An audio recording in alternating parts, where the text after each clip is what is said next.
thank you for coming and joining us over here. My name is Piyush Mathur. I'm not an engineer. I'm a physician. I work at Cleveland Clinic. I'm an anesthesiologist and intensivist. And what that means that by trade, I deal with a lot of numbers. I deal with a lot of numbers like blood pressure, vitals, live streaming data, and trying to make those real-time decisions based on those numbers. I also serve as the quality officer for Anesthesia Institute out at Cleveland Clinic. And again, that means dealing with a lot of data. And as I was trying to make sense of that data on Excel sheets, I realized that this is getting bigger and bigger, and pivoting those Excel sheets is becoming more and more impossible and challenging. And that's where I started looking into machine learning. And I stepped into that area.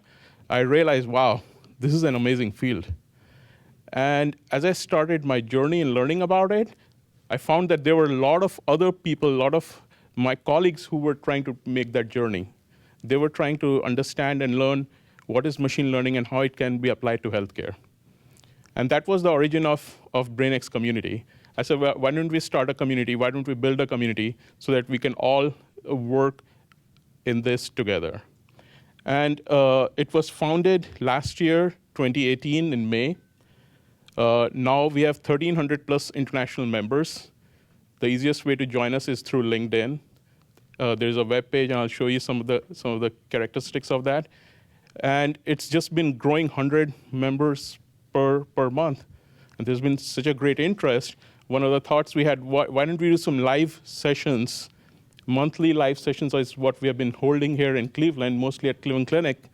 And we bring in speakers who have worked in this field, who have done some scientific explorations, published papers, and not just stuck with the hype. There's a lot of hype in this area too. Everybody just talks about, oh, this can do this can do that. But one of the things that this community has differentiated itself upon is to stick with the science and stay away from the hype. So we talk about and exchange scientific information. As I said, the group primarily resides on LinkedIn. We do monthly live sessions, and you're more than welcome to attend. These are like free live sessions, and really appreciate Anant Madhaboshi and Catherine and a lot of other people who helped us organize this over here. Right? We want this community to come together, become stronger, work together for the good of everyone, for machine learning and for healthcare, because we need that help. If you go to the web page, you'll find 3 sections. It's Connect, Data, and Learn. And this is from last year. This is like one of your own over here. Exactly last year, June 2018, where Satish came and gave a talk to us at Cleveland Clinic, explaining some of the great work that is being done over here. And it really amazed us. It really amazed us from the point of view, like, what can be achieved if we can work together and make sense of all the information that we are collecting, and can make a meaningful impact in our patients' lives. And at one point or another, we are all going to be patients, unfortunately, at some point of time. So whatever we do, we have to do it meaningfully, and we have to make a meaningful change. And if you go to LinkedIn, you'll find it's a group that exchanges scientific papers. We talk about pros and cons. We talk about different things, and that's where a lot of us reside.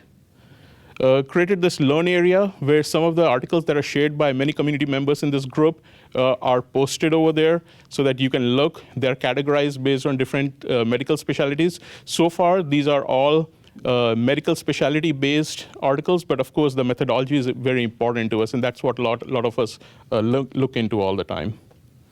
And one of the things which is always a challenge for us, finding data sets. I'm sure this is a big challenge for you.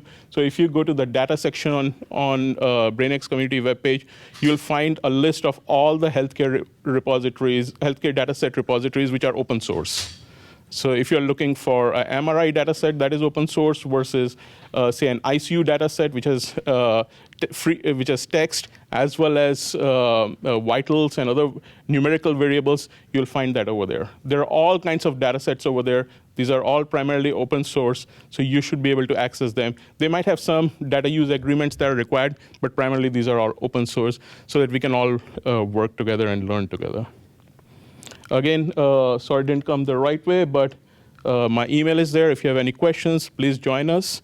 And with that, I think Satish is going to say a few words.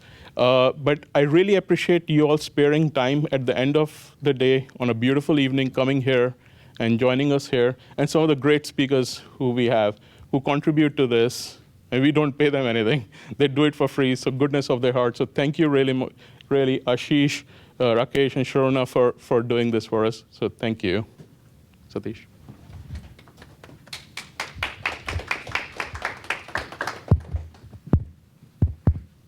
Hey guys, so Piyush has done a great job of giving you an overview of BrainX. He reminded me just when we met today that this is exactly about a year ago that I first attended one of his sessions and then gave a talk, and then I think it's just grown from there. His sessions have really, I think they've really engendered a real interest in the community from all sorts of walks of life. And of course, now we have it being hosted here at CASE. Hopefully this means we keep growing it. So I don't want to take up too much time. I just wanted to briefly mention. So we have 3 speakers today. We have Dr. Rakesh Shiradkar from the CCIPD, from the Center for Computational Imaging and Personalized Diagnostics, who'll be talking about some of the challenges to do with machine learning and so on.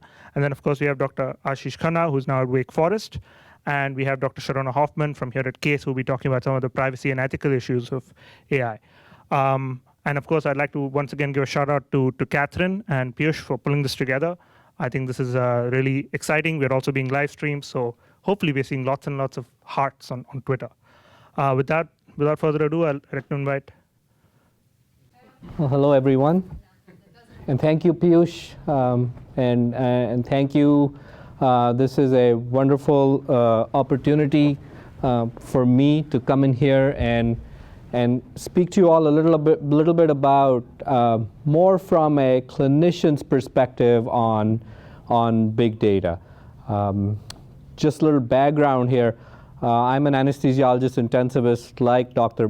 Mathur, and the backstory is that he was my attending, and obviously he's been my attending, and we've also been colleagues at Cleveland Clinic, where I worked in the surgical ICU in the Department of Anesthesia. But he was also our program director for our fellowship for critical care medicine. So I'll tell you all those backstories afterwards of how our interaction was very different when he was my attending and now we're not. But he introduced me. I was doing a lot of clinical research with outcome-based big data, and then he put this idea in my mind about BrainX. And we're still part of that initial team that started BrainX and then really used the BrainX power, as we say, to develop a lot of tools.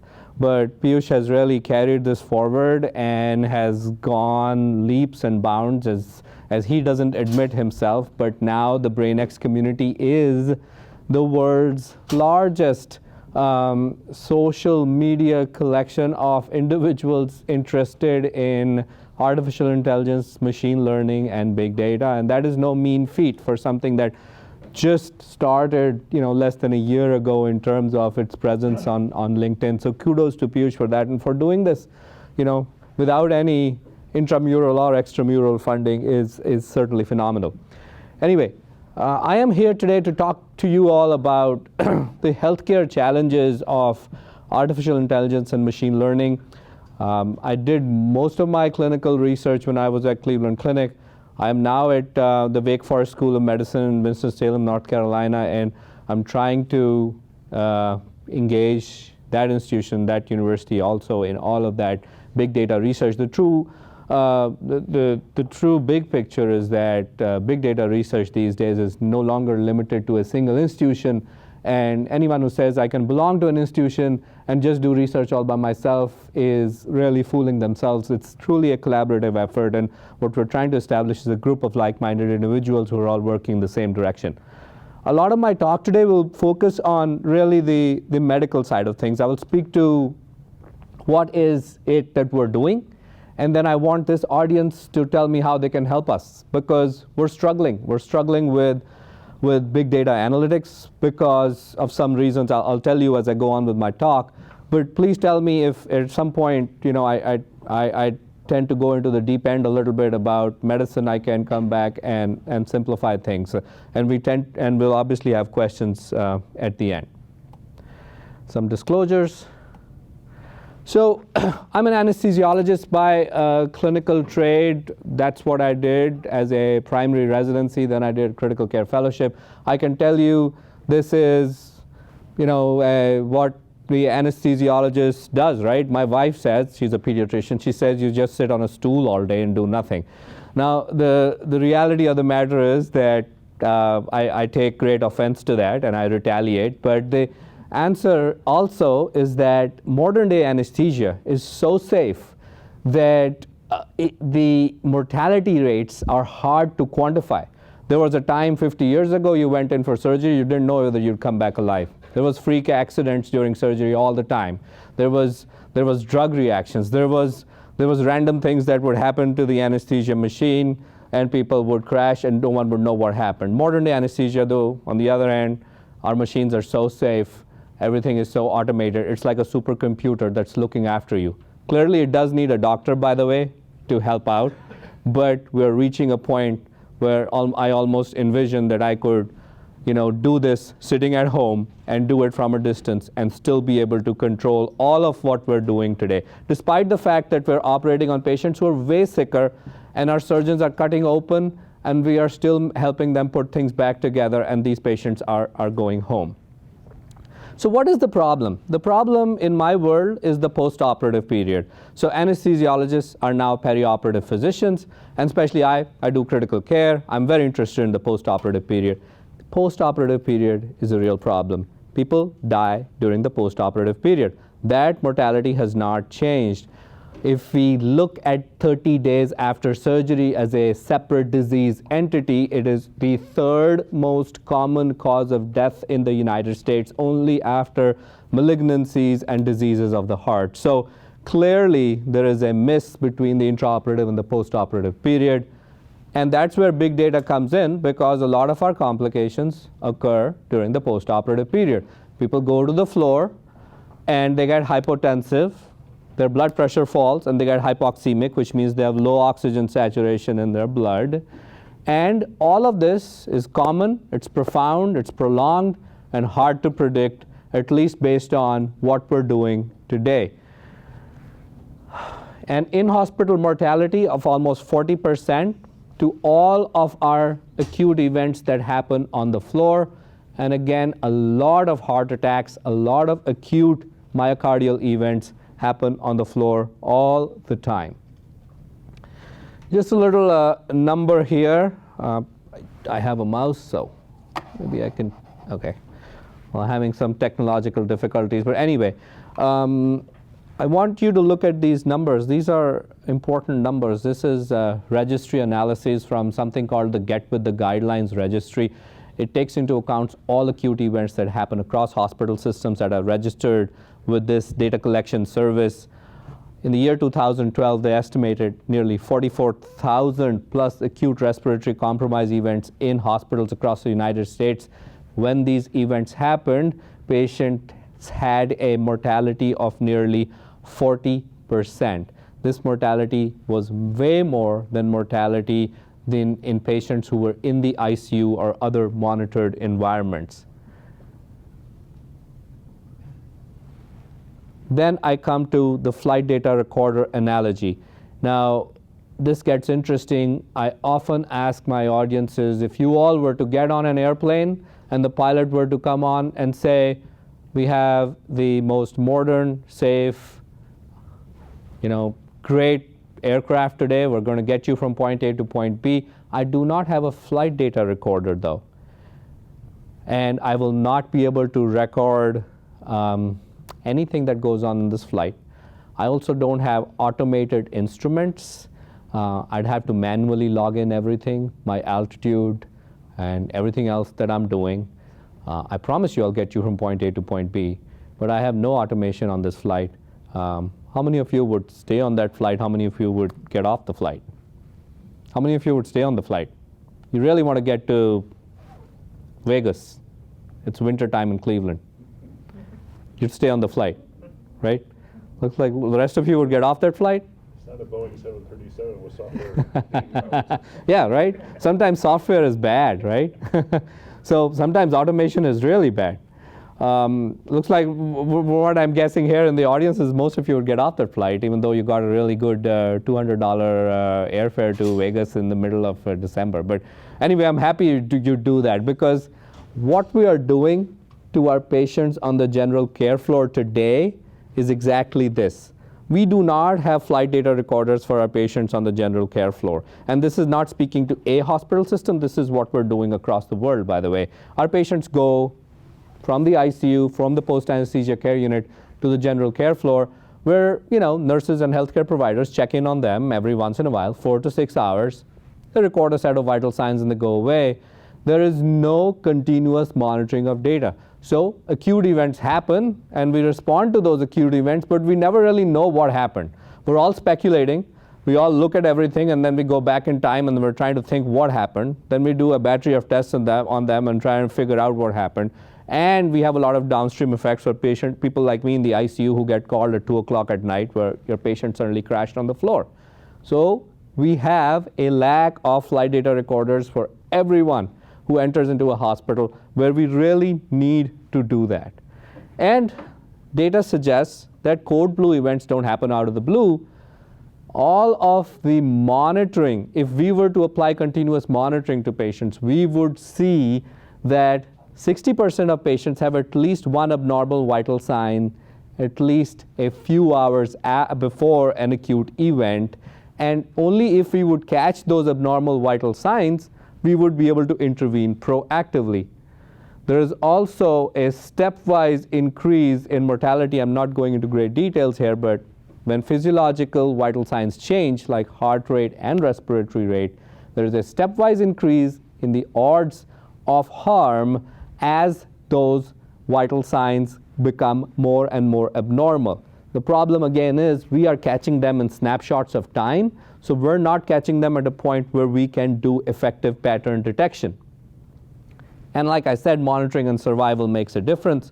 This data set here showed that folks who are monitored do better, and they do better when they have an acute event, even better than patients who are in the ICU or an other unmonitored or monitored ward. So monitoring helps, and monitoring also helps because we're exposing our patients to a lot of things that take away their normal physiology. For example, opioids. So opioids are pain medications that we give to our patients all the time when they're recovering from surgery. In the United States of America, they are the go-to way of analgesia for all of our surgical patients. And what this closed claims analysis showed was that for patients who died secondary to opioid-induced respiratory depression on the floor, almost all of those deaths were preventable. Almost all of those events happened 2 hours after the last nursing check on the floor. What does that tell you? That tells you that we're clearly not doing a good job in terms of what we do with our patients on the floor. This cartoon here really depicts what I call the 4 a.m. phenomenon, and Piyush can attest to this. What used to happen when I was in the surgical ICU at Cleveland Clinic, we used to be on an overnight call. At about 3 o'clock or 4 o'clock at night, my pager would go off, and I would get some surgical resident from the floor saying, "We have a patient here on the floor. He looks tachypnic, he's breathing fast, his blood pressure's low. I don't know what's going on. Can I send him over to you?" I would say, "Yes, most welcome. That's why I'm here in the ICU." And then that patient would come to us. Then we would do a whole series of investigations on that patient, only to find out 4 hours later that patient was probably getting over-narcotized or was fluid up, needed some diuretic, needed better pain management, needed earlier proactive intervention. So what you can see here, if I can walk over this side, is that here is a patient who is at 4 a.m. is looking okay, and both of these guys are looking okay. This guy here has the traditional monitoring system, right? So 4 a.m. he's looking okay, no one's watching him, he's starting to turn blue here. At 6 o'clock someone walks into his room, realizes things are not looking okay, and then checks a set of vital signs. On the other hand, and this is where big data comes in, This guy here has continuous vital signs monitoring using a nice portable band here that is being transmitted somewhere. Someone's picking up very quickly that his vital signs are dropping. We're calling for earlier intervention, and we're probably saving a needless ICU transfer, and we're probably saving lots of healthcare dollars for the institution, and probably saving a lot of trauma for the patient and the patient's family, and getting to better outcomes. The real issue is, and that's where AI will come in, is that I put everyone on the general care floor on continuous monitoring. I am going to generate gigabytes, terabytes of continuous data, and a lot of that data is going to be noise, artifact. We don't know what to do with it. How are we going to handle it? I cannot put everyone on continuous monitoring and expect my floor nurses to respond to every single alarm. How do I handle it? How do I construct an effective system at the back end that's going to take the true signals and filter away the false alarms and truly affect a closed loop of afferent and efferent communication that's going to get everyone to intervene for a true event and not intervene for a false event? So we've done some work in this area. This is, again, I'm going to skip over some of the details here, but we have worked on something called the Prodigy Trial, where we put everyone on continuous monitoring. And we derived a risk prediction score. So what did we do? We put everyone, about 1,500 patients across the world, on continuous monitoring. We did continuous pulse oximetry, which means oxygen saturation, capnography, which is end-tidal CO2, which is amount of carbon dioxide that's being exhaled, respiratory rate, and heart rate, on everyone who was receiving narcotics parenterally on the general care floor. These monitors were blinded and silenced, which meant that these were continuously recording data while the nurses were still doing their every 4 hours vital signs checks. So what we got in the end was, again, terabytes of data that we then used to construct a risk prediction model, and we call it the Prodigy Risk Score. And we've effectively said that an increasing numerical value on the Prodigy Risk Score, which is composed of age, male sex, presence of sleep-disordered breathing, chronic heart failure, and opioid naivety, that's what constitutes the risk score, is associated with a greater chance of having a respiratory depression event. Now, that is just, and this is the model accuracy. It's a fairly accurate model. We had a AUC of 0.76 for this model for ourselves. But what we've actually achieved with the Prodigy trial is that we have a lot of pattern detection data now. This is just from a recent review that was published, but what's very obvious here is that patients don't decompensate all of a sudden. This is end-tidal CO2, respiratory rate, oxygen saturation, and heart rate. It's all about detecting pattern changes. Again, I'm not going into specifics here, but it is what I call the EKG of the general care floor. And here's more. And I have tons of examples that I could certainly talk to all of you even after we finish. Here's a patient who had obstructive sleep apnea and was given pain medication. This is his or her pre-op pattern, and this is a post-op pattern. Again, more in-depth for all the physicians in the audience, which I guess Piyush is the only one right now. There's one more. But what we can actually see is that the oxygen saturation dropped post-operatively, and there is a typical pattern that we call the sawtooth pattern to the oxygen saturation, and the heart rate went up.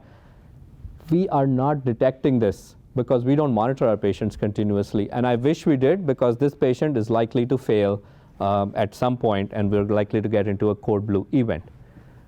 Here are more such patterns. We uncovered all of this with our Prodigy trial, and here is where I see future for big data in the clinical side, but where I need help from all of you in the audience is I have all of these monitoring data, but a lot of this is still noise. I need to clean the noise, and I need to come up with a system where we know who to monitor and how best to monitor, okay? So other part is it only respiration? Very quickly, I'll talk about blood pressure. it's not just respiratory events on the general care floor. There's lots of blood pressure problems. And again, it's the same problem. We don't monitor blood pressure effectively.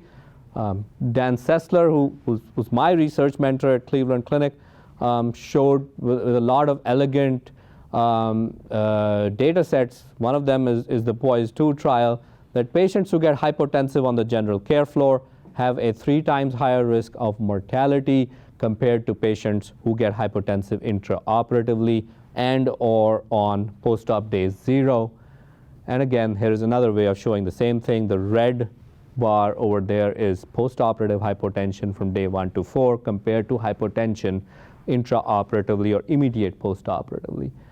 And it gets interesting again. I'm not going into huge details here, but what we did was that we monitored everyone continuously this time with portable blood pressure monitoring equipment, and we saw that there was a 50% gap in monitoring, which meant that 50% of hypotensive episodes were missed on the general care floor based on the monitoring standards that we have today. And not only was that common for hypotension, the same story was for hypertension, which was going undetected. Again, here is loads and loads of data that will come in once we establish continuous monitoring on the general care floor, where I will need help from experts in the room to help me do better. And AI and ICU in the perioperative space is not new. This paper published in 2001 predicted that just the nature of all the numbers and all the physiology that we deal with in the ICU and in the perioperative space, so 20 years ago, they said that AI would have a huge role in our world, and I'm going to see how that is important. This is actually Piyush's review that he just published. This is just a brief scan across PubMed of all literature that is related to artificial intelligence and machine learning in medicine, and see how we've gone up from the year 2000 to 2012. The growth is simply exponential. We're publishing more and more, and clearly there is a huge interest, dearth in knowledge, and more to do. A little bit about blood pressure in the ICU. I'm going to jump forward for the slight shortage of time here. What I'm going to talk about is big numbers again. So traditionally, we treat blood pressure in the ICU to a MAP or mean arterial pressure of 65. We have questioned that based on a lot of big data sets. Here is one big data set called the Medical Information Mart for Intensive Care. It is a well-validated data set that comes out of the Beth Israel system in Boston. And what we saw was that despite our best guidelines saying that a MAP of 65 is the best MAP to attain in the ICU, we're clearly doing a very poor job with that.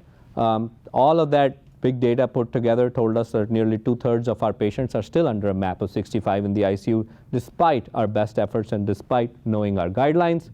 When that happens, patients who are hypotensive for prolonged periods of time then have increasing mortality, goes up to almost mortality of 60 to 70% with increasing hypotension in the ICU. Now, a big shortcoming of this, again, is the granularity of the data. The MIMIC data set, although it's extremely well validated, only had 1 blood pressure reading per hour at best that was available for analyses like this. Because what is happening currently is that we have bedside monitors. They're continuously picking up blood pressure and vital signs data. That is unvalidated data with a lot of noise in it. The nurse records 1 vital sign out of that every hour at best, and that too in the ICU. Everything else is purged away. So what I get for my clinical analytics is at best a 1 vital sign per hour. When I do it on the floor, I at best get 1 vital sign every 4 to 6 hours if I'm lucky. So this is what we are basing all our predictive analytics models on. I'm sorry, we're still not doing a good job, even though we pretend that we're doing a lot of good things. Here's another such analysis that we recently published. We looked at our patients, this was Cleveland Clinic, post-operatively in the ICU.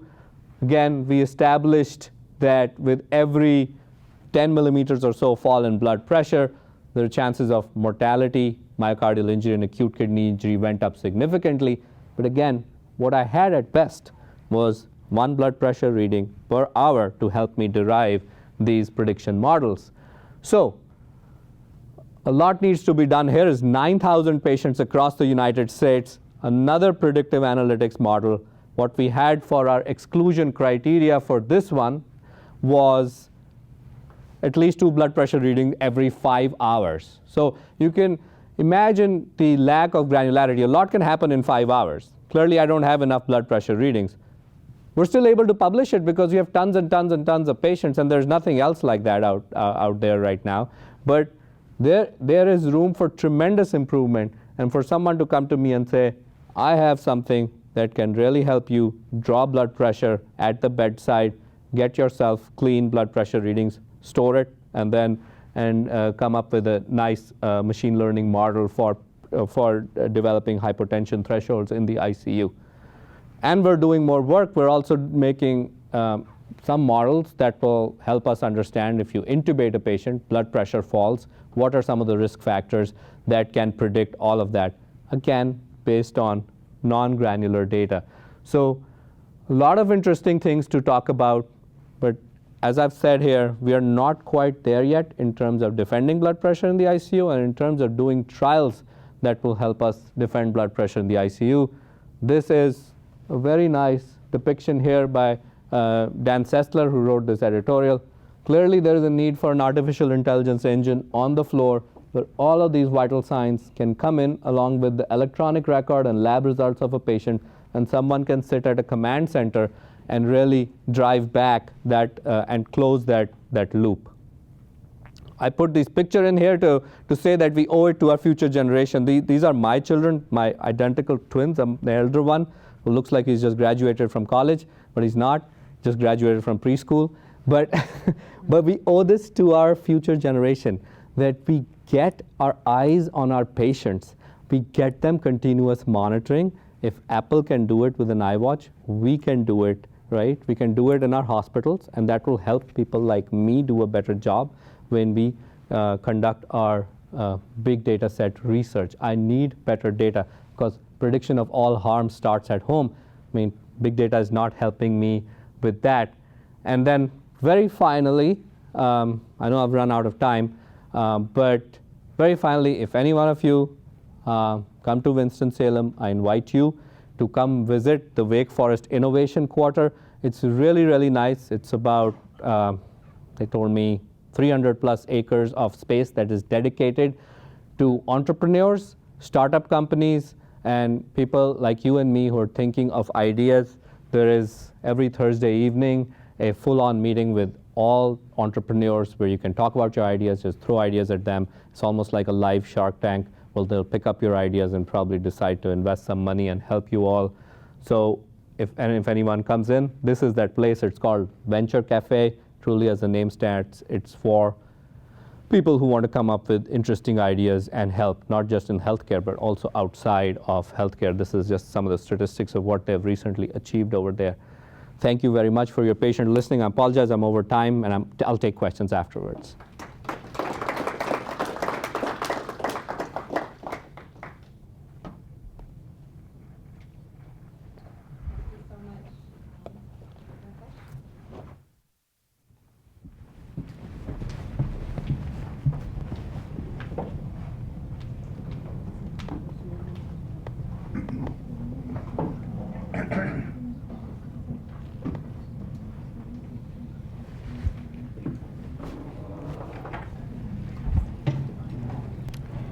Hello everyone, I'm Rakesh. I work in the Department of Biomedical Engineering with Dr. Marabhushi at Case Western Reserve University. So today I'll be talking about some of the machine learning challenges in medical image analysis. As you all must be aware, machine learning essentially involves using labeled data to train a machine for a specific task and then use test data sets for validating the trained machine.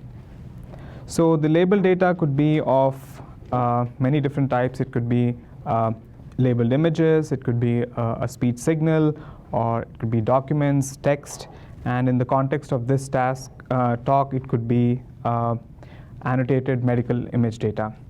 And then we use all this labeled data to train a machine learning model.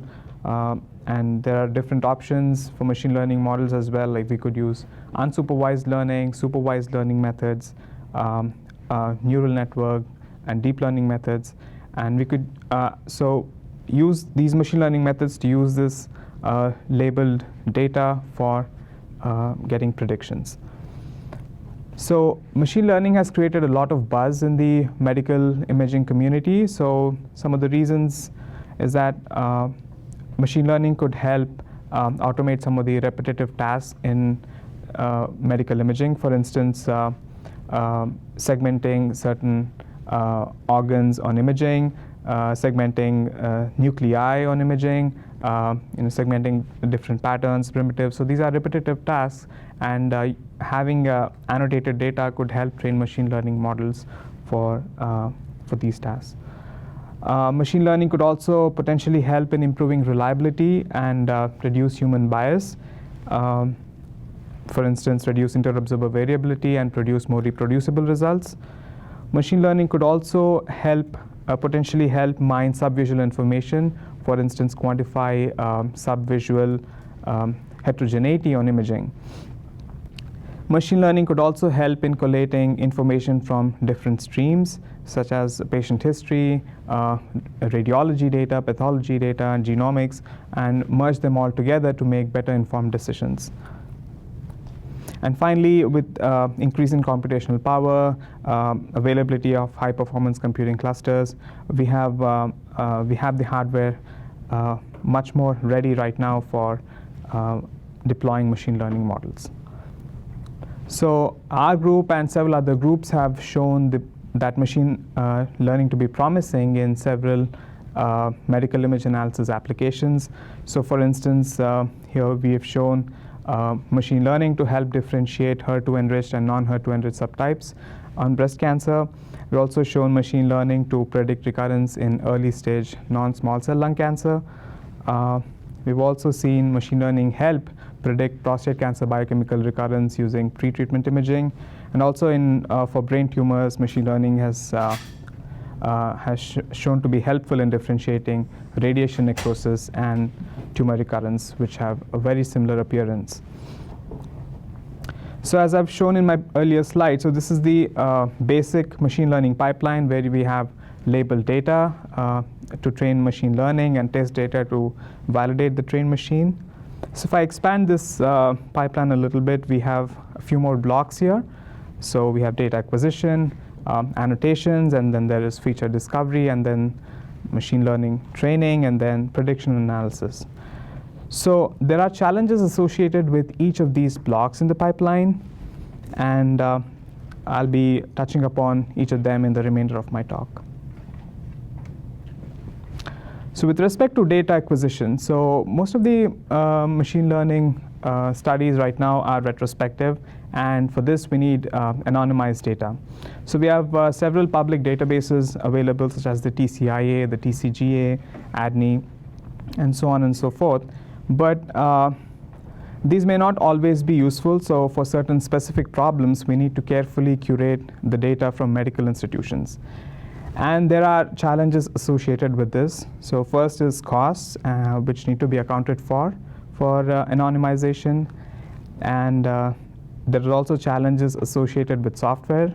So, I mean, we have encountered problems where each of the patient study had to be individually de-identified, and this took a considerable amount of time. So if the existing software, such as PACS, the software could handle large amounts of data, such as batch processing for anonymization, that would speed up the process. And we also need dedicated personnel to coordinate and streamline this data sharing and de-identification process. And next, there are also challenges associated with storage. For instance, in our lab, we have collaborations with several institutions, and there is ever-expanding data. So all this data has to be properly organized in repositories and in encrypted storage devices. Going forward, there are again challenges associated with image annotations. So specifically for machine learning for medical image analysis, we need regions of interest delineated on imaging for us to analyze. And these delineations could be done in different ways. So do we blind the clinician to clinical information, or do we provide the clinical information to the clinician? And there are also issues arising out of interobserver variations. For instance, you can see prostate cancer delineated by 2 different radiologists on T2-weighted MRI. So we've encountered these issues, and so one of the ways to go forward is to use the consensus of different readers. There are also challenges associated with clinicians using the software for annotations. There's a learning curve associated with using the software. And there are also challenges associated with the accuracy of annotations. For instance, a pathologist under microscope would annotate the cancer, as you see with the ink marking here. But for our machine learning algorithms, we need very accurate annotations, as you can see with the green boundary here. And at the same time, we need the annotations to be simple as well for the algorithms to handle it. For instance, in the image below, you see that the annotation is very closely hugging the cancer boundary, but this would create artifacts for a machine learning model. So we need simpler annotations. So all these requirements need to be communicated to the clinician who is doing these annotations. And there are also challenges associated with when we have multiple sequences. For instance, there are registration issues where we use, so here's an example where we have the prostate MRI. So when the radiologist delineated cancer on T2-weighted MRI, and when that is mapped back onto the ADC sequence, we see that it's not exactly lining up spatially where the cancer is. So the cancer is here in the yellow region. So for some of our projects, we have had to request the clinician to delineate the lesion on multiple different sequences. Then there are several automated segmentation methods which are being developed, and can we trust them? That's another question. So we may have to get the clinician bless the result of the automated methods. Going forward, then again, challenges associated with pre-processing of data and feature discovery. So when we get data from multiple different organizations, there is bias, there are issues arising out of image normalization. So there are methods to reduce the effect of these issues, but they cannot be completely nulled down. So here's an example of some of the methods we have presented for reducing bias field artifacts and normalization artifacts. So this is another software that was developed by a group for quality control of digitized histology slides. Then there is also a challenge associated with identifying feature classes. So depending upon the problem at hand, we may need to identify the right set of features to quantify the underlying heterogeneity arising out of texture, shape, nuclear architecture, and so on and so forth. Then there are also feature variations across scanners due to issues arising out of resolution and software. So there's a need to identify stable and reproducible features. So this is a work which our group has published last year, where we have tried to identify features which are not only discriminating different classes, but also stable across different classes. And as you all are aware that there are different machine learning packages available right now for extracting radiomic features, and we need to ensure that they have the same meaning across different software platforms. Then again, going forward, we also have challenges associated with training machine learning models. So there's the problem of overfitting and underfitting. So if you have too many features and too few samples, it's a problem of overfitting. And then there's also issues arising out of a sample size and power. Sufficient sample size is needed to make reliable conclusions. Then there's also issues arising out of the choice of machine learning models. So depending on the problem, you might want to use unsupervised or supervised methods, handcrafted approaches, or deep learning models. Then there's also challenges arising out of robustly and properly training the machine learning model. So we need to have multiple runs and multiple folds of cross-validation to be performed for training. Then I also, the next step is about the interdisciplinary interactions. So we as machine learning scientists work very closely with clinicians. So it's very important for us to have domain knowledge of the problem that we are working on. So we need to understand the problem from a biological standpoint and then come up with an algorithm or a method to solve using machine learning methods. So here's a case in point where I've worked with correlating radiology and pathology data, and when we work with pathologists, they speak a different language, and the radiologists speak a different language, and we as machine learning scientists speak a different language. So we all have to come on the same platform and communicate our ideas, communicate our concerns, and then come up with relevant methods. Then also the results that we produce with machine learning should be interpretable, and they should provide some kind of a biological insight. So some of the works in our lab, so we have tried to correlate the radiomic features identified on imaging with some of the features from pathology. So that is to provide a morphologic basis for what exactly these features are capturing on imaging. So the point here is that whatever, so it should not really be like a black box, but should be more interpretable. So that makes it easier for clinicians to understand the results. It's another example here.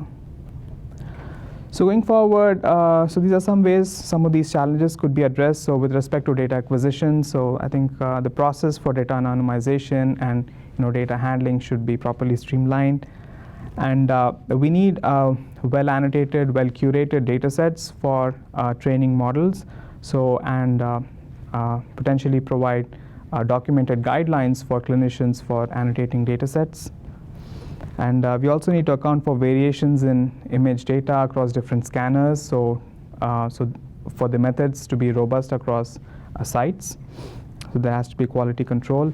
And so not only developing machine learning methods, but they need to be properly validated. So independent holdout test sets need to be used for validating the developed methods. And also proper domain knowledge on part of machine learning scientists is necessary to properly understand the problem and come up with better solutions. So in conclusion, machine learning has its own set of challenges that need to be carefully addressed to get reliable results. And proper domain knowledge, interaction with clinicians, and coming up with results which could be properly interpreted with a biological rationale, they become important. So this is the group that I work with, and thank you for your attention.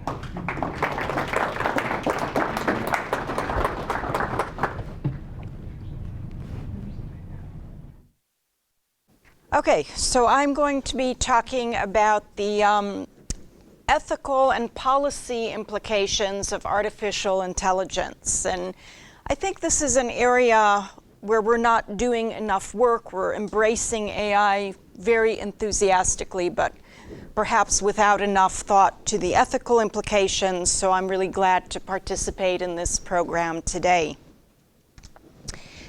So there are positive and negative ethical implications. And on the positive side, AI might actually enable us to treat patients more responsibly, more accurately, and spare them some unnecessary treatments. So traditionally, when we've developed more technological capabilities, we have often been able to find alleged problems earlier and earlier and intervene very aggressively earlier and earlier, and sometimes to the detriment of patients, because sometimes they don't actually need the intervention, they don't actually need the extra testing. And so, as we've already heard, AI might enable us to determine who is going to have complications, who needs to go to the ICU, who doesn't need to go to the ICU, who can get some extra fluids or whatever to avoid problems. And we also heard about imaging. And in fact, we're doing very interesting work here, which might enable us to determine which cancerous tumors are particularly aggressive and which aren't, so that we are better able to determine who needs chemotherapy or immunotherapy or whatever treatment, and who doesn't, who can be spared the expense and the pain and the discomfort. And that is all very promising and very exciting. But of course, AI also raises some serious concerns. So first of all, privacy concerns. So we're going to have more and more data generated through analysis, through predictive analysis, algorithms, and all of that is going to go into the electronic health record. So there's going to be lots of information about how aggressive your tumor is. Are you likely to have a recurrence? Are you likely to have complications and readmission to the hospitals and the like? And once it's in the electronic health record, it can get into the hands of unauthorized people or authorized people. So electronic health record systems, as we know, are vulnerable to hacking and to accidental disclosures, intentional malicious disclosures, stolen or lost laptops, and the like. But it's also very possible that it gets into the hands of parties legitimately who are going to have great interest in this kind of data. And so employers, life insurers, long-term care insurers, all can ask patients to provide authorization for access to this information. And they're going to use it to make decisions that may not be beneficial to the data subjects, right? I have a friend who does research in this area, and he says that millions and millions of authorizations for access to medical information are signed every year. And these parties are going to get more and more data thanks to the analysis that we're doing. And what might they do with it? Well, they might make discriminatory decisions because employers want healthy employees. So if they find out you have a particularly aggressive disease or are likely to have complications, et cetera, they might not want you in their workforce. And of course, insurers want low-risk clients. And so people might find that they are deprived of various opportunities because of the information that is now available. Now, it is important to note that the anti-discrimination laws that we have do not prohibit discrimination based on future events. So the anti-discrimination laws, the Americans with Disabilities Act, a lot of people know about, it prohibits discrimination based on current diseases or past diseases. But if you're making a prediction of a recurrence or a future problem, there is nothing to prevent employers or others from making decisions based on that information. And I think this is an important statutory gap. I'll mention it a couple of times again. Another concern is health disparities. So AI requires expertise, it requires a lot of resources, and so places like the Cleveland Clinic and university hospitals and Wake Forest are going to have lots of this going on. And so patients at those locations are going to get information about recurrence and how aggressive their disease is and what treatments they need and what treatments they don't need. But patients in resource-poor areas may not have these benefits. And that can exacerbate disparities where people are getting very different levels of care depending on where they are located. So we're going to have to think a lot about resource allocation, resource distribution, and how to make AI available to as many people as possible. Now, if you don't have health insurance or you're underinsured or you're in a country that doesn't have the kind of coverage that a lot of people have, you might have to make very difficult decisions. You might have a limited amount of money, and you might have to decide, do I want this diagnostic test that is very expensive that will tell me if my cancer is particularly aggressive? Maybe I don't need a lot of expensive treatment. But if it turns out that you do need the expensive treatment, well, you've just spent all the money on the diagnostics and you don't have money for the expensive care you need. So people might be forced to make really difficult decisions about what they pursue.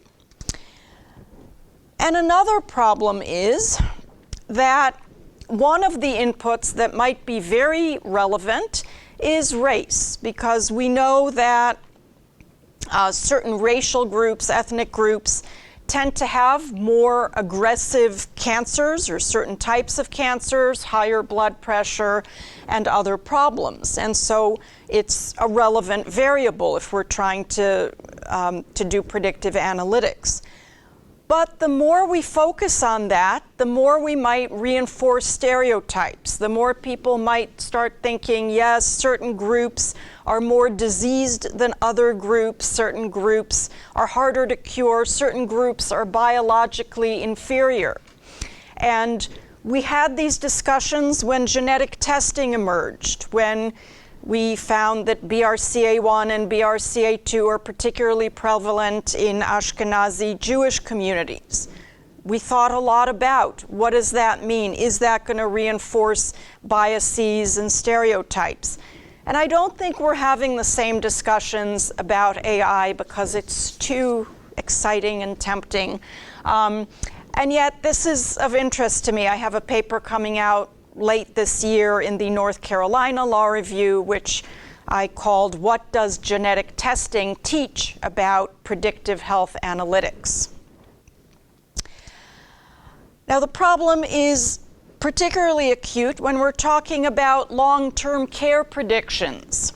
So AI has been used to predict suicide, partly through social media postings, heart disease, stroke, diabetes, cognitive decline, future opioid abuse, cancer recurrence, and other illnesses. And they use not only electronic health records, but also, as I said, social media, purchasing records, information about your habits, diet, and so on. And some of these health problems may emerge, a decade from now or longer. And so what are the issues with that? Well, first of all, if you're going to do this kind of analysis, are you going to disclose it to the data subject? And if you are you going to cause psychological trauma?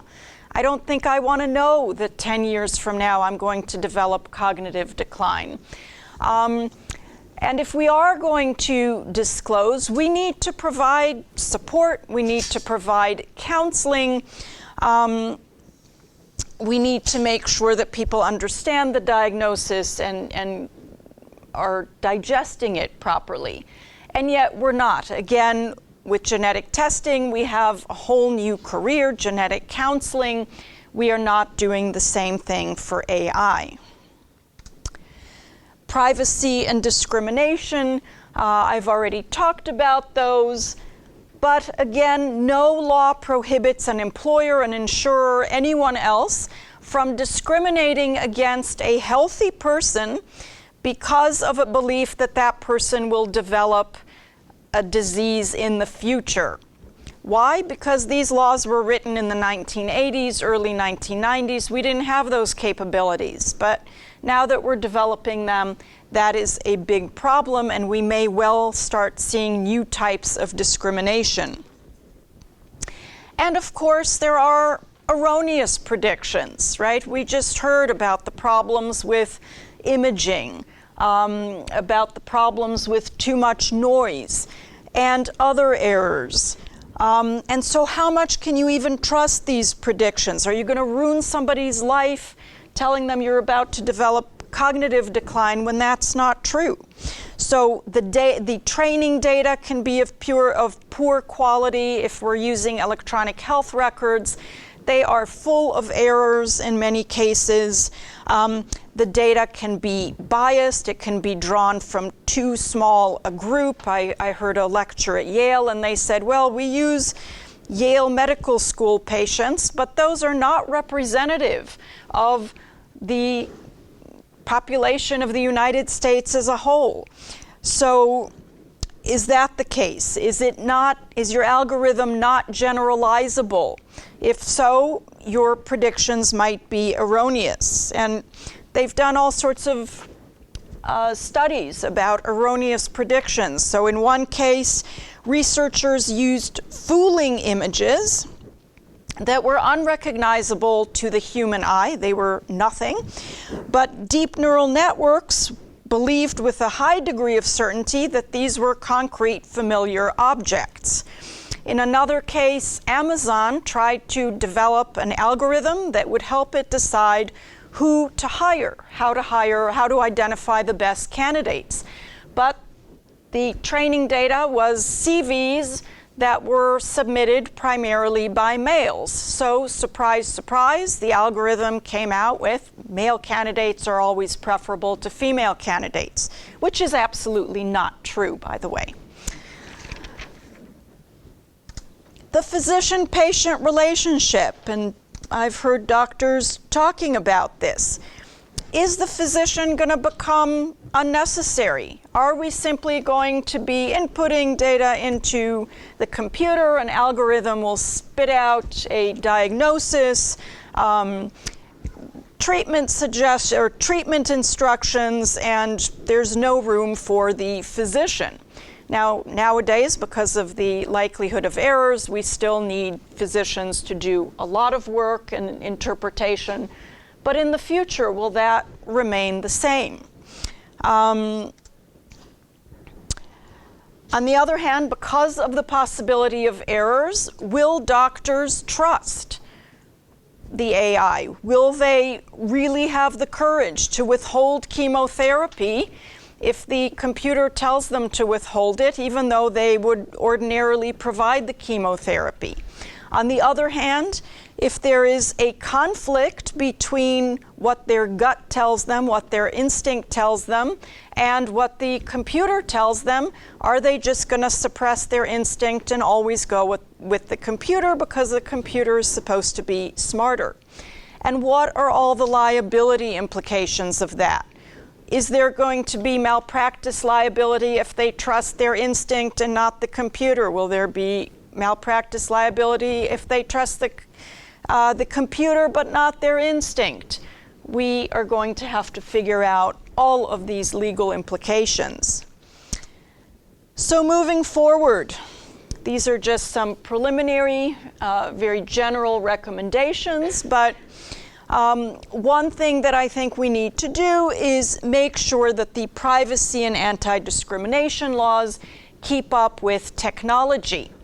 And so it probably won't surprise you to hear that I've written a couple of articles that urge policymakers to revisit laws such as the Americans with Disabilities Act and close that gap. I think we do need a provision that addresses discrimination based on predictions of future illnesses. We need to be careful about validation. Sometimes there is just internal validation, but we need external validation at multiple sites where learning algorithms are tested in the field using real patients in circumstances that are similar to those in which the algorithm is intended to be used to make sure that it is generalizable and produces accurate predictions. What is this doing? Okay. Well, I was having a bit of fun. Maybe it's time to end almost. Okay.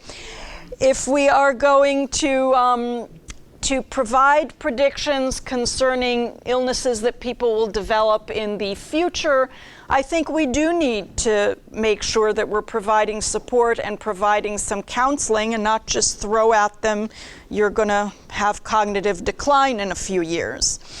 And finally, we should be developing clinical practice guidelines to help physicians determine when to use AI, how to use AI, how to provide information to patients. We've done this with genetic testing.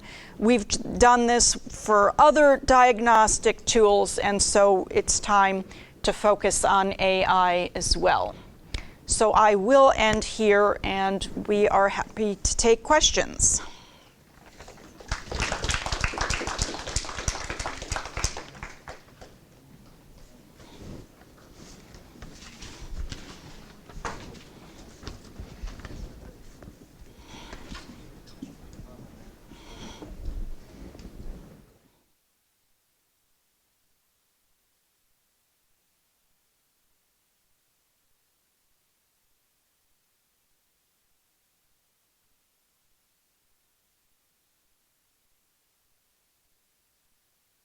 The patients need to be engaged in that decision making, but then we all worry about not just the black box, and even if you put explainability into that, who carries the liability, who truly believes that this is worth it, or are we just creating some algorithm that are going to spit out certain numbers?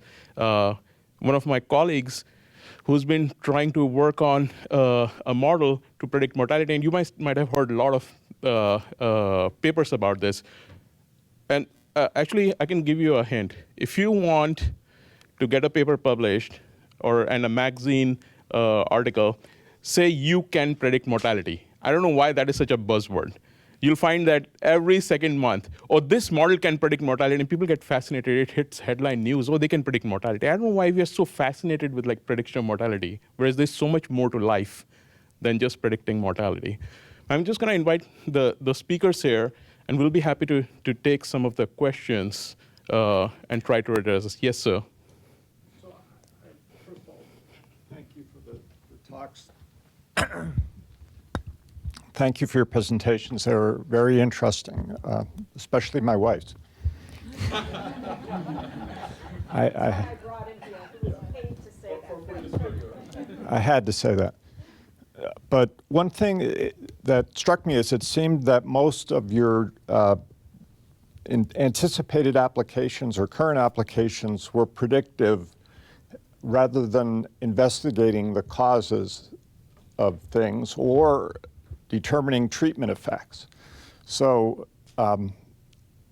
AI is not currently strongly integrated with techniques for doing causal inference from data. On the other hand, traditional medical researchers like epidemiologists have worked on that problem for many, many years. I wonder if you would comment on the importance of causal inference and treatment effects and so on, and whether AI is relevant to that or not.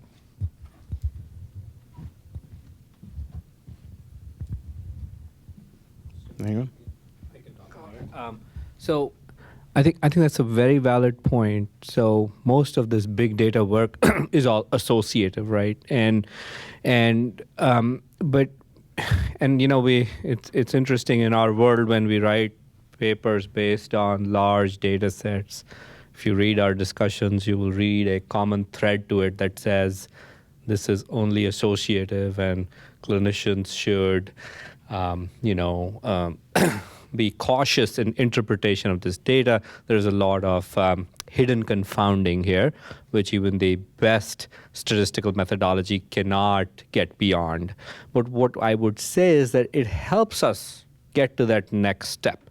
So some of the blood pressure work I talked about, when I go to a medical conference and I present that, people say, well, okay, when we have the time, energy, and resources, we'd probably want a interventional analysis that looks at, we keep patients at higher blood pressures in the ICU and lower and normal blood pressures and see if there is a difference in outcome. Unfortunately, a lot of those randomized control trials are either not possible or very resource intensive and often not, funded. So we have to go with a lot of association-based analysis. The second point is that it helps us because some of these things, I don't even know where the signal is. Like for blood pressure, I don't know where the signal to harm is. So if I don't know where the signal to harm is, how can I write a hypothesis for a 2-arm randomized trial if I don't understand where that point to harm is? Similarly with continuous monitoring. Next step would be to put everyone on continuous monitoring and see if there is a difference in outcomes in a randomized or alternating interventions kind of model. So it is the setup for the next big thing. Anyone else want to? So this may not be exactly addressing the question, but so we get asked a lot of times by the clinicians, like, what is it that is driving the signal? So instead of like so we're able, for instance, we have developed a model to predict such and such, but the clinicians are often interested in like understanding what is it that is driving. So that is another sub-analysis that we have been including in our works, is to see the causative effect, like what exactly is causing that signal. So I think I brought it up in my presentation. So for instance, signatures on imaging. So what is driving those signatures? So we're going back at high resolution pathology, and we are trying to see like what is it on pathology that is getting reflected on imaging. So I think that becomes very important. So I think there's a lot of talk about opening the black box. So trying to understand what is actually driving these signals. So I think that is very important in making these models more transparent and more reliable and more dependable. Yeah, I think we should go in that direction. I think what you bring up is extremely important, because most of the research so far that we see is essentially associative, and ultimately what we use in clinical medicine is something that has had validation and robust validation. And one of the challenges that Sharona also brought up was, and Rakesh brought up, was like the generalizability and the scalability of the model that you create. So currently the data sets are challenging. We don't have a lot of multi-center data sets. So you're building these models, but ultimately they have to be validated, and they have to be validated for generalizability, scalability, and applicability. So I think those are future challenges for us. And I love watching that movie with my kids, which says, like, "Are we there yet?" And I don't think we are there yet. That's one of the big challenges for us. I would just point out that there's been a lot of research, cross-disciplinary research over the last couple of decades on techniques for making causal inferences from observational data, which is what you've got here. And that research has been spread out through economics, epidemiology, computer science, even social science has done that research. So it may be a little foreign to biomedical engineers, but there's a lot of good material to work on from that. That's great. Thank you for pointing us in that direction. One of the other challenges, like even in medicine, and Ashish knows about it, we have these trials, okay, and these are like millions of dollars spent on some of these trials. And these are multi-center trials. And then subsequently, 4 years later, you'll find that when somebody else tries to replicate it, the results are completely different. And then 4 years later, it's completely different. Part of that is that the science itself is changing. So some of the medication therapeutics are changing, some of the interventions are changing, some of the procedures are changing. So when you try to replicate some of those, the results may not be the same. But that is the nature of some of the existing standard validation processes currently. So I don't anticipate too much different results if we try to apply that to AI or machine learning over here. Yes, sir.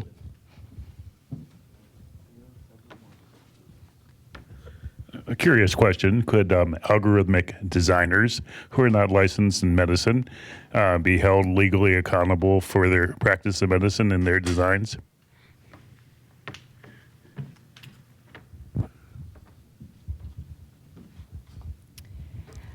Yeah, I don't think that has been tested out. So, I mean, that would seem somewhat like a product liability case. because your algorithm is the product. If it's flawed, there are product liability cases where plaintiffs can prevail, but it's not tested yet. So there are all sorts of legal doctrines that would come into play. There's one called the learned intermediary. So if the algorithm is just a tool and it's an assistive device for the doctor who's really making the decision, then probably there's a defense there. But it's a very complicated issue with different possible outcomes. Yeah, somehow for the legal team, it's always great to sue the doctor. Somehow I don't get that part. Thank you. Yeah, so I have a legal question. So I thought it was very interesting. I haven't committed any crimes or anything like that. But okay, great, perfect. So I thought it was very interesting what you had to say about the Americans with Disabilities Act and how that pertains to AI predictions. What I was wondering, how does that act, how does it handle things that, might be part of conventional medicine, but they're risk factors? So for instance, the thing that came to mind was family history. Is that something that's protected? And if so, is that a model that we might be able to adapt to predictions from AI, something that it's not certain, but it indicates the likelihood of disease or recurrence or what have you? Is this still on? Okay, so I don't need you to run around All right. with that, apparently. I was trying to get my steps. Okay, so that's an interesting question. So we have the Americans with Disabilities Act. We also have GINA, the Genetic Information Non-Discrimination Act. In GINA, family history definitely counts. So you cannot discriminate based on family history. And GINA is a good analogy because that's the one law that we have that does prohibit discrimination based on predictions of future health problems, but it's limited to predictions made based on genetic information. And so I absolutely think we could use that as a model and say, okay, let's tweak the Americans with Disabilities Act and say you also can't discriminate based on future predictions that are based on AI, not just genetics. The way it's defined in the Americans with Disabilities Act is you're defining disability. Disability is a current disability, a record of a past disability, or people who are regarded as having a disability. So you don't quite have a disability, but you have a scar on your face or something, and they decide that they think there's something wrong with you, or a limp. But there's nothing about the problem with AI is that you could have people who are completely healthy and the employer or whoever understands that they're completely healthy, but they don't want them because now you have a prediction of heart disease or cognitive decline or whatever in 5 to 10 years. And so I think we're going to have to tweak that definition of disability and say a healthy person with a prediction of a future problem counts as falling under the disability category. So the family history helps with the analogy to the Genetic Information Non-Discrimination Act, not so much to the way, it's not as helpful for the way that the ADA is currently constructed. But it's a good thing to hook a change to. Sorry, quick follow-up question. What can people in machine learning do? Right, so be careful about the predictions, make sure everything is validated and so on, because you do have to think about the fact that it's not just super neat and exciting, but this is, if you're making a prediction about an individual, it could fall into the hands of third parties, employers, insurers, others, and so that there's harm that can be done. It's not just super interesting, it actually can lead to concrete consequences for data subjects. And I think to add to that, we have seen recently where some of the machine learning engineers got together and said, you know what, we are not going to engage in certain activities. So I'm really glad that people think about this in an ethical, conscious manner. It's not just about developing certain models. It's not just about developing the next startup. It's not about trying to make money, but truly thinking about how does it impact us. Ultimately, it does end up impacting us in a big way. So that's an important thought to keep. So.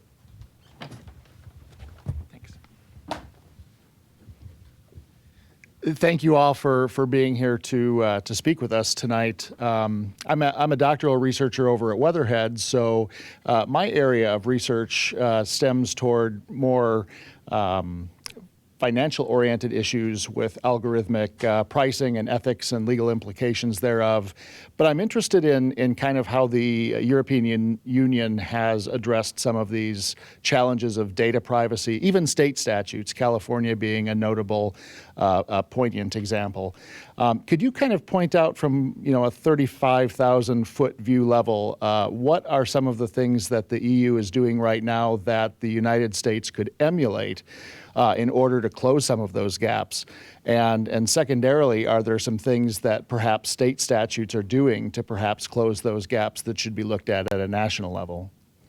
Right. So I'm just writing a chapter on privacy for a book that's coming out by the Oxford University Press in 2020, I think. So this is right on point for something I did today. So the European Union has a much, much, much broader privacy law, the GDPR, the General Data Protection Rule. I don't think we're ever going to get there in the United States. It provides huge privacy protections that apply to all sectors for all kinds of information. We were lucky to get the HIPAA privacy rule, which is much more limited with lots of exceptions and not nearly as comprehensive. But it is a model. I mean, there are lots of people saying, oh, we should move towards that. I think actually, in part, HIPAA was enacted because the European Union was starting to say they're not going to do business with us because once the data gets here, it's a free-for-all. And so that was one of the motivations from my understanding. There are a lot of state laws. Some of the state laws are the same as HIPAA. Some are broader, though. Some states provide broader protection, so it's definitely important to look at the state law, and that might be helpful. But that you have to be in the right state for the protection you might want. Actually, a simple question: whose data is it anyway? Right. So that's so a 30-second answer to that is that it is your health data, but once it's in a record, it belongs to whoever created the record. So it's not really meaningful to say that you have ownership over your information because the institution does. The Supreme Court had an opportunity to declare that there was a privacy right to an informational privacy right, but it explicitly said, well, we're not going to reach that question because we can decide the case on something smaller. So we don't have the word from the Supreme Court. Go ahead. In your talk, I have seen that you mentioned hypertension, postoperative hypertension is associated with mortality. I was wondering if hypertension also cause or associated with mortality, like why you focused on only hypertension? So yeah, just physiologically speaking, hypotension is associated with tissue hypoperfusion. So it would make obvious sense to investigate hypotension. Now, not to say that hypertension is not without its own harm, but per se, there's two sides to it. Hypotension is certainly something that is by and large attributable to a disease process, either a disease process or a physiological abnormality that I, as a doctor, can go in and fix. People who are hypertensive are either hypertensive at baseline, so they're running chronic hypertension. That's why they're hypertensive post-operatively. Not to say I won't fix it, but the implications of hypotension in general are far worse. So, you'll drop tissue perfusion, And the first organs to be injured would be the myocardium, the kidneys, then your intestinal mucosa, the brain, et cetera, et cetera. So with hypertension, the most obvious effects that we can see is acute hypertension are strokes and hemorrhages into the brain. But outside of that, nothing really in terms of acute injury that's attributable to hypertension. And not as many people get hypertensive postoperatively as they get hypotensive all the time, because when you operate, you lose a lot of blood, fluid shifts, you're usually hypotensive. So it kind of goes in that direction. But yeah, that actually tells you why a lot of what we do now is based on what we know from 20 or 30 years ago, and we always knew that hypotension is associated with harm, and that's why we're still investigating it. And are you able to cure those patients if you get to know that they are suffering from hypertension? Well, that's a good question. So some people have questioned me and said that blood pressure is simply a marker of how sick you are. It is not in itself, like the point this gentleman raised, it's not causative of mortality. Hypotension does not cause mortality. It's a marker of how sick you are. So if you have pre-existing kidney injury, if you're above a certain age, if your cardiac function is poor, then you're likely to get more hypotensive postoperatively than someone who's young and healthy. So is your hypotension truly a causative agent for your death afterwards, or is it just because you're so sick? So that's where I think, so like you said, the next step would be an interventional analysis, right? But then that would be difficult to design, because ethically that would be a problem. Can I design a trial where some people are kept in appropriate blood pressure ranges and other ones are allowed to be hypotensive without me intervening on them?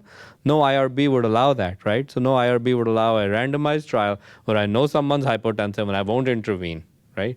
So that's where it gets more difficult to step into these spaces. But associations don't always mean causation. I have one question. Yeah. In your risk score study, it's mostly retrospective. So Right. Have you thought about prospective study on that?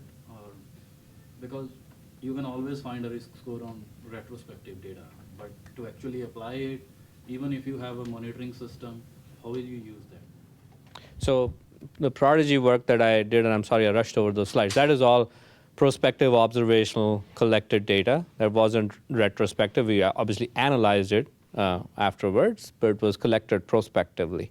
Okay? But you're right. Most of the risk scores that are present currently are all picked out of a lot of data mining, as I call it. You pick up 50,000 patients, you pick out 50 variables, and you match them in a multivariate regression model, and you have a risk score. I think we live in an era of too many risk scores and clinicians not knowing what to do with it, actually speaking. So my big deal that I want to deliver out of Prodigy is actually not the risk score, in as much as saying we need continuous monitoring to enable us develop prospectively collected data and risk scores that are driven from prospectively collected data, right?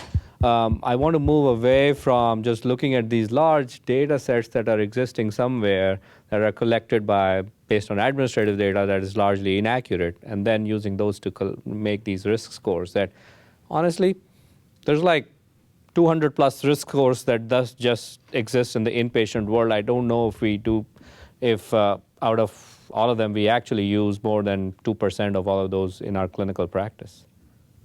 Yeah. And a related question is, how do you select the baseline for that risk score? So one is you select healthy population for the baseline. Second is you select all post-operative patients for the baseline.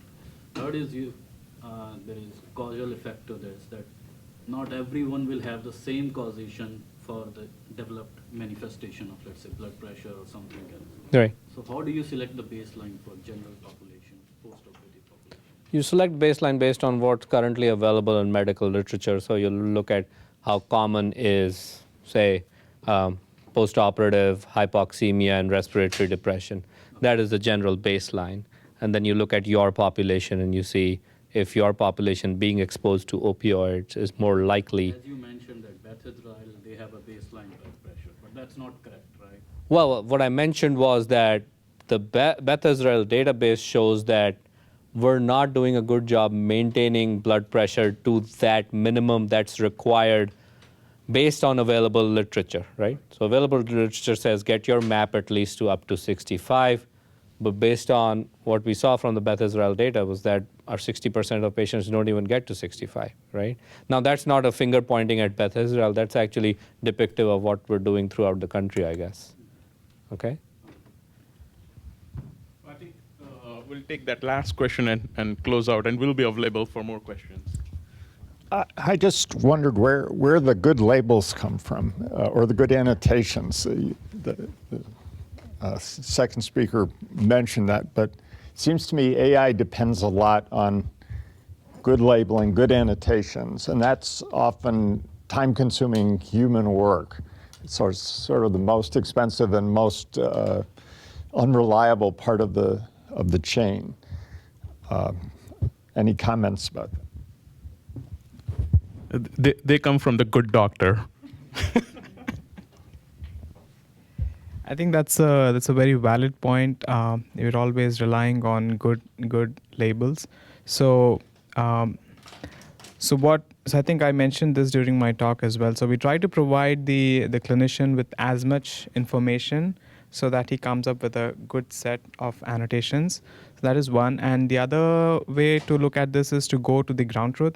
So for most of our imaging studies, the ground truth is pathology, because that's where you actually see what's happening. So to get good labels, we try to do some kind of registration.